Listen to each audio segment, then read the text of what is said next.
You want to make a lot of money? You want to be successful? How do I get from where I am to where I need to be? I didn't want to be rich. I just didn't want to be poor. I started 10 years ago with a vision and 2 employees, and now we're 250 people. We'll do 150 million this year.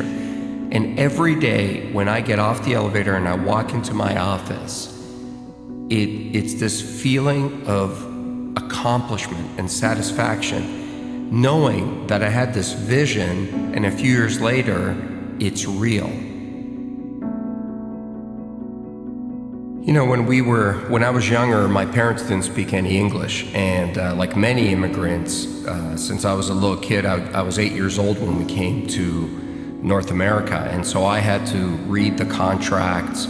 You know, when my dad bought a house, I had to read the mortgage and go through the paperwork.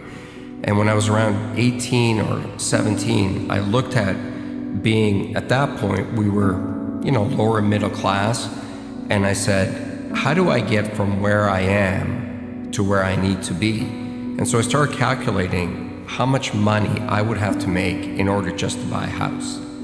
And then I added the taxes into it and all the other stuff. And I realized how difficult it was going to be to accumulate capital. Because that's the hardest thing to do, is to accumulate capital. It's one thing to get paid a lot of money, but if you look at the tax system in North America, it's really hard to amass capital.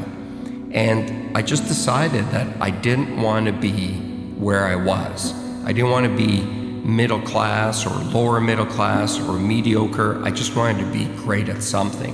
Because I figured out that the people that I saw that were doing great things were fundamentally great at one thing. The analogy I always use is Peyton Manning gets paid $10 million a year. He doesn't get paid $10 million a year to tackle, to kick the ball, to play defense. He gets paid $10 million a year to do one task and do it really, really well. Nobody buys from you. Nobody makes you wealthy because you're okay at something. The world does not reward mediocrity, nor does it reward average. It only rewards exceptional. So you got to find that one thing that you're good at, and you got to become great at it. Because if you focus what you're not good at and try to become good at it, you're going to run into somebody who is going to clean your clock at it. When you think about success and you think about business and you think about being an entrepreneur, everybody wants to talk about the good times. And I always say to people, it's easy to be an entrepreneur when the sun is shining. It's easy to run your own business when there's good cash flow and people love you and there aren't many problems.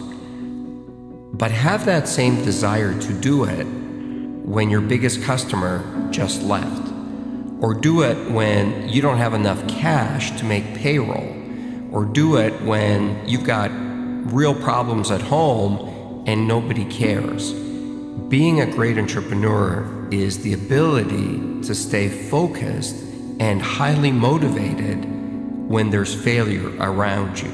It's not your ability to handle success that'll decide how successful you'll be. It's your ability to absorb failure. Not take failure, not get hit, but absorb it. I mean, absorb it with every fiber of your body. When there are those days where you feel like, I just cannot go on. Get up on those days, get in front of your team, and get them going in the same direction, and be highly motivated on those days. Because if you can do it on those days, you can do it any day. Being a successful entrepreneur is really lonely. I'm not saying that because I expect people to call me up and say, I'll be your friend and look for sympathy. But it's true. The more successful you are as an entrepreneur, the lonelier it is, because there's just less people that you can hang out with. And, you know, the bigger you are, also the bigger the target on your back. And someone's always out to get you. when you're starting out and things aren't going well, misery really does find company. It's easy to find a lot of people to have a beer with and hang out with. But that level of focus to keep going is really difficult. And so one of the things I try to do is I look for people that have been where I want to go. And I love to learn. I've looked for many people along the way. From Warren Avis, the guy who started Avis Rent-A-Car. I used to work for him indirectly. He owned a holding company that I worked for. And he was a great guy. To people you've never heard of, to even some of the other sharks. I've learned a lot from Mark Cuban. I've learned a lot from Damon John. The biggest lessons, and my biggest mentor, was always my dad. Because that level of courage I had never seen in another human being. And when I was younger, I didn't really understand it. Once I got older, I understood the sacrifices that he had to make for me to be given the opportunity to be successful. I mean, he was 37 years old, left a communist country, crossed the border, hopped on a boat, and brought his wife and me, my mom and I, with one suitcase to a foreign country where he didn't speak the language, didn't know a single soul, and we had something like $20 in our pockets. That's courage. And as I got older, what I really learned out of that is never complain, because number one, nobody cares, and two, all you deserve in life is an opportunity. Man, when something gives you an opportunity, you gotta take it, you don't complain, and you gotta go for it. I'm a highly emotional guy. I'm a highly passionate guy. I love my business. I love everything about it.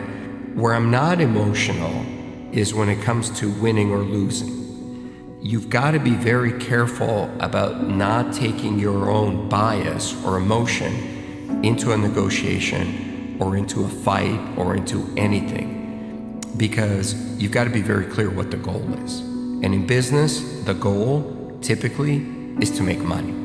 When I went to sell my first business to AT&T, I didn't want to sell it. And so it was the night before we were supposed to close the deal. And so I changed my mind and I called the CEO at the time and I said, "Oh, I can't sell this business." And he looked at me and he said, "Why not?" And I said, "Oh, it's my baby." And he said, "No, it's not. It's a business." I said, No, it's my baby." And he goes, "No, it's not. Your baby is what you have at home. That's your family. Your business is not your family. Your business is an asset that you started. And if you think we're paying you the right price, then you should sell it. If you think you can keep going and maximize the return, then don't sell it." And he was so non-emotional about it, it really hit home for me. I've seen more people make mistakes because they get angry or they get highly emotional in front of a customer or in front of a supplier. Leave your emotion at the doorstep. Business is about business. When you hit the real world, you're going to start competing with people who are really, really good at something. Technology, advertising, something, and they know it inside out. You want to make a lot of money, you want to be successful, you got to take those people on with a skill that you're world class at. I hate the word failure. I hate that label. I wake up in a cold sweat in the middle of the night sometimes when I feel like I'm going to fail or I'm a failure. You know, I run every day and I run pretty far, and sometimes, just like everybody, I get jet lag and I get tired. And when I get to that point where I feel I cannot go on, this little inner voice inside me says, "What are you, a failure?" And then I don't care if my feet are going to fall off and blood is going to start dripping out of my veins. I will not stop. I hate that word. I do not want to be defined by that word.